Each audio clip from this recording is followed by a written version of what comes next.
आपके चैनल के माध्यम से स्थानीय पुलिस मूर्ति लगाने के 10 मिनट पूर्व पहुंच गई होती तो यह जो चढ़ा हुआ जो मूर्ति था जबरन असामाजिक तत्व उसको नहीं उतारते। बहुत बहुत धन्यवाद। मेरा नाम अनंत कुमार गुप्ता हुआ, भारत सरकार रेलवे बोर्ड के पूर्व सदस्य और राष्ट्रीय लोक मोर्चा वाणिज्य प्रकोष्ठ बिहार के प्रदेश अध्यक्ष हैं। पिताजी शिक्षक थे, कवि थे, उनके नाम पर स्मृति द्वार बना हुआ है और प्रखंड पंचायत राज पदाधिकारी के आदेश के आलोक में जिन्होंने थानाध्यक्ष को दिया था कि वहाँ रह करके आप मूर्ति को अधिष्ठापित करा देना है, उनको लिखित गया हुआ था। आज माननीय उपेंद्र कुशवाहा जी के द्वारा 1 मई को मूर्ति का अनावरण होना था। इसमें अन्य मंत्री भी आने वाले थे।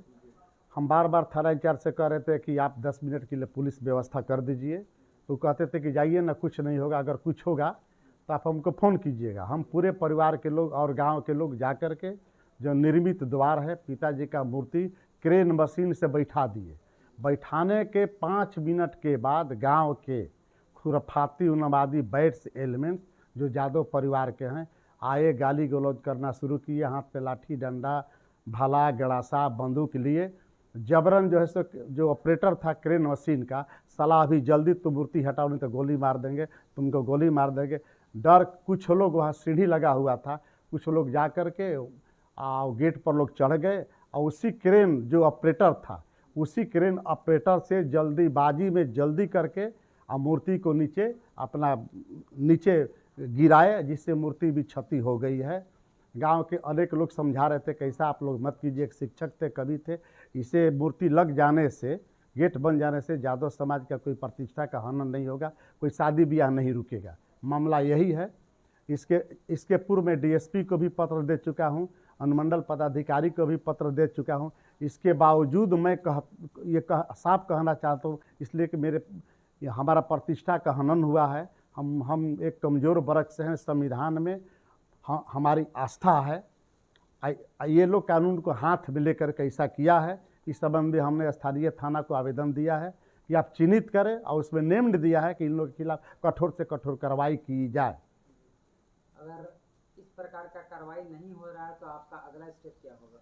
अगर स्थानीय पुलिस द्वारा कार्रवाई नहीं होगी तो इनके ऊपर वरीय पदाधिकारी, अनुमंडल आरक्षी पदाधिकारी, पुलिस अधीक्षक हैं, डीआईजी हैं, आईजी हैं, उसके बाद में शीर्ष पुलिस के पदाधिकारी डीजीपी साहब हैं, उनसे मिल करके सारी बात को मैं रखूंगा और चैन से नहीं रहूंगा। अपने पिताजी का सुरक्षित जगह रखवा दीजिए, जैसा वरीय पदाधिकारी का आदेश होगा वैसा अगला कदम उठाया जाएगा। इसके पूर्व मैं सीएम महोदय को, बिहार के मुख्य सचिव को, बिहार के डीजीपी को, जिले के डीएम को, एसपी को, अनुमंडल पदाधिकारी विक्रमगंज, डीएसपी पदाधिकारी और थानाध्यक्ष को मैं पहले ही सूचित लिखित कर दिया हूँ। तो इस संवेदनशील मामले में प्रशासन अगर चौकस रहता, सतर्क रहता तो इस तरह की नौबत नहीं आती। जो मूर्ति चढ़ा दिया गया है, असामाजिक तत्व जबरन कानून को हाथ में ले करके गोली मारने, मारपीट करने, गांव से बाहर कर देने, यादव बहुल गांव है, ये सब घटना नहीं होती। और ख़ास करके स्थानीय पुलिस जो 2 बार हमने निवेदन किया है ना, अब इसमें आप सोच सकते हैं कि उस समय स्थानीय पुलिस को मूर्ति लगाने के पहले जो लिखित आदेश हुआ है प्रखंड राज पंचायत पदाधिकारी द्वारा, उनको व्यवस्था करना चाहिए था। अगर पुलिस आ गई रहती तो इस तरह की घटना नहीं होती और निश्चित रूप से इसमें स्थानीय पुलिस द्वारा चूक हुई है, जबकि 2 बार हमने आग्रह किया। कल मेरा परिवार में हम लोग काफ़ी तनाव में थे, परेशान में थे।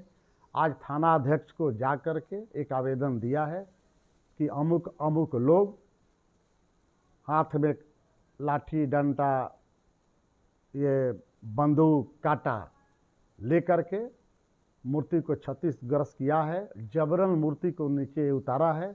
इन लोगों के खिलाफ कठोर से कठोर शीघ्र कार्रवाई की जाए। अगर स्थानीय पुलिस इस पर कार्रवाई नहीं करती है तो फिर मैं जो वरीय पदाधिकारी हैं, पुलिस अधीक्षक हैं, आईजी हैं, डीआईजी हैं, डीजीपी हैं, मैं उनसे मिलूँगा। चूँकि यह जो कानून के दृष्टि से सारी प्रक्रियाएं पूरी कर ली गई है पंचायत समिति के द्वारा। अब पंचायत समिति भी जो 8000 मतदाता उसका मुखिया प्रतिनिधित्व करते हैं, 16 वार्ड है, सब प्रतिनिधित्व करते हैं, सबने कि नहीं शिक्षक हैं, कवि हैं, उनकी प्रतिष्ठा में एक वहाँ गेट बना हुआ है, प्रतिमा लगनी चाहिए। लेकिन गांव के असामाजिक तत्व जो एक खास करके एक जाति के हैं, अडिग हैं कि हम मूर्ति नहीं बैठने देंगे, कानून को हाथ में लेंगे, संविधान में आस्था नहीं है। जबकि संविधान में कहीं भी ऊंच नीच, भेदभाव, छूत अछूत का जिक्र नहीं है। सभी लोग एक समान हैं, एक बराबर है, कोई पूजा कर सकते हैं, कोई प्रार्थना कर सकते हैं, इस तरह की सारी बातें हैं। तो मैं स्पष्ट आपके माध्यम से कहना चाहता हूँ कि सब कुछ लिखने के बावजूद अनुमंडल आरक्षी पदाधिकारी महोदय ने भी थाना प्रभारी से 1 सप्ताह के अंदर में रिपोर्ट की मांग की थी। मुझे लगता है कि अभी तक थाना प्रभारी के द्वारा अनुमंडल पदाधिकारी को इस संबंध में कोई जांच प्रतिवेदन नहीं भेजा गया है। फिर मैं दोहराता हूँ कि स्थानीय पुलिस की चूक हुई है, नहीं तो वह अपने कर्तव्य के प्रति सचेत रहती, ईमानदार रहती, तो ऊपर में जो मूर्ति लगा हुआ है, जबरन असामाजिक तत्व, खुरफाती लोग, उन्मादी लोग मूर्ति को जबरन उतारते नहीं और क्षतिग्रस्त भी नहीं करते। यह समाज में सब जगह चर्चा है और सब लोग यही कह रहा है कि मूर्ति लगने से कोई यादव समाज का प्रतिष्ठा का हनन नहीं होगा, बल्कि उस गांव का विकास होगा। ये भी मैं साफ शब्दों में कह देता हूं कि 3,05,66,000 रुपये हमने इस विकास के लिए स्वीकृत कराया है। पोकलेन मशीन भी आ गया है, कल परसों से आहर जीर्णोद्धार का कार्य होगा। पहले तो हम आपके चैनल को धन्यवाद देते हैं कि आप इस संवेदनशील मामला को उजागर करने के लिए आप यहाँ तक आए हैं।